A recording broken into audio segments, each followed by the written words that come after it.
Hey guys, assalamualaikum।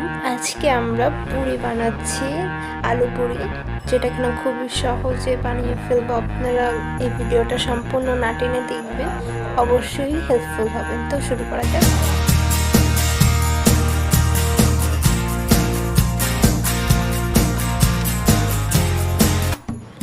তো প্রথমে আমরা এখানে একটা বল নিয়ে নিয়েছি।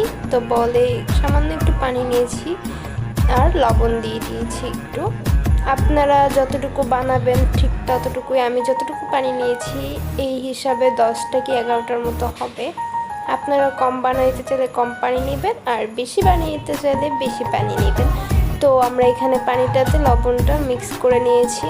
তো এখন আমরা যেটা করব, আটা দিব। আপনারা চাইলে ময়দাও ইউজ করতে পারেন, কিন্তু আমরা আটা দিচ্ছি। আপনারা আটা দিয়েও বানিয়ে ফেলতে পারেন, কিন্তু মেনলি হচ্ছে আপনারা আধা কাপ বা 1 কাপ আটা দিবেন, মানে আর কি পরিমাণ মতো দিবেন। যতটুকু পানি নেবেন অতটুকুই সেট করার জন্য। আর ডোটা যাতে বেশি শক্ত না হয়, একটু নরম যাতে হয়। আর এই ক্ষেত্রে ফুটন্ত পানি দরকার নেই, একদম নর্মাল টেম্পারেচার পানিতেই আটাটা আমরা মিক্স করব, ঠিক আমি যেভাবে করছি। সেকেন্ড যেটা করবেন, এটা খুব ভালোভাবে মিক্স করে নেবেন, একদম নরম করে, কোনো প্রকার যাতে শক্ত না থাকে ওইরকমভাবে লক্ষ্য করবেন। আর আমি আগের সপ্তাহে ভিডিওটা আপ দিতে পারিনি, কারণ একটু সিক ছিলাম, দ্যাটস ওয়াই। তো এখন থেকে রেগুলার হব। যাই হোক, তো এটা আমরা খুব ভালোভাবে মিক্স করে নিব। আর আলু পুরিটা যেহেতু বানাচ্ছি, আমরা আলু সিদ্ধ করে আগে থেকেই আলু ভর্তাটা বানিয়ে ফেলেছি। তো আপনারাও আলু করে ফেলতে পারেন।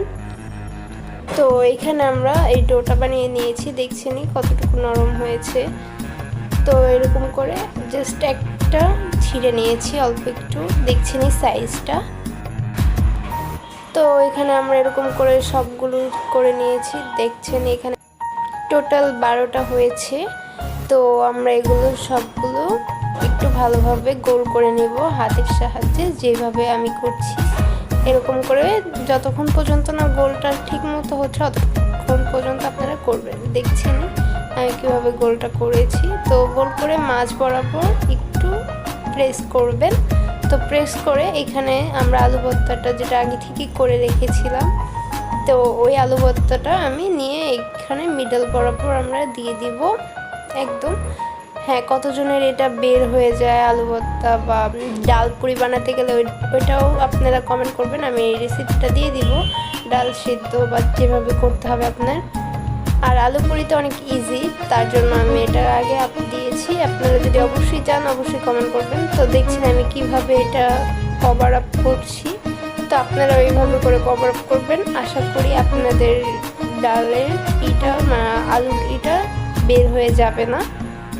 তো এখানে আমরা এভাবে কভার আপ করে একটা রুটি শেপের বানিয়ে ফেলেছি। তো এরকম করে সবগুলোর ভিতরে আমরা আলু ভরে ফেলেছি। তো এখানে সবগুলোতে আলু ভরে এখন আমরা সামান্য একটু তেল হাতে নিব। হাতে নিয়ে প্রত্যেকটাতে আলাদা আলাদা করে লাগিয়ে দিব তেলটা। আর রুটিটা মানে পুরিটা বেলার সময় অবশ্যই তেল লাগিয়ে নিতে হবে, না হলে প্রবলেম হবে, না হলে লেগে যাবে। তো এখানে আমরা যেই ইয়েতে করছি, এইখানেও আমরা সামান্য একটু তেল দিয়ে দিব। তো আমরা এখানে তেল দিয়ে দিয়েছি। আর এখানে আমরা দেখছেনই কীরকম করে বেলছি। তো এরকম করে আপনারা যদি বেলেন সবগুলো, আশা করি আপনাদেরটা অনেক সুন্দর হবে এবং গোল হবে। তো এরকম করে আমি সবগুলোই বানিয়ে নিচ্ছি। দেখছেন এটা কেমন হয়েছে। তো এরকম করে আমি সবগুলো বানিয়ে নিয়েছি। তো এখানে আমাদের একটা প্যান দিয়ে দিয়েছি, এখানে আমরা সয়াবিন তেল দিয়ে দিচ্ছি পরিমাণ মতো। একটা করে ভাজবো, তো ওই পরিমাণ মতো ডুবো তেলে ভাজা লাগবে। তেলটা গরম হয়ে গেছে, এখন আমরা এখানে একটা পুরি ছেড়ে দিচ্ছি। দেখছেনই কীরকম হয়েছে। আর আমরা এটাকে খুব আস্তে করে ভাজবো, যেখান থেকে না ফুলবে ওইখানে একটু প্রেস করলে এটা ফুলে যাবে। তো দেখছেনই কীরকম ফুলছে একদমই।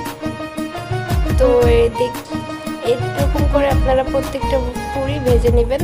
আর একটা জিনিস, যদি আলুটা বের হয়ে যায় তাহলে আপনাদের পুরিটা ফুলবে না। তো আপনারা সবসময় লক্ষ্য রাখবেন ভিতরে যে ডোটা বা আলুটা ওইটা যাতে না বের হয়, এরকম করে বা কমিয়ে দিতে আপনারা যার যার মতো। বেশি করে দিলে আলুটা যখন আপনারা বেলবেন তখনই ওটা বের হয়ে যাবে।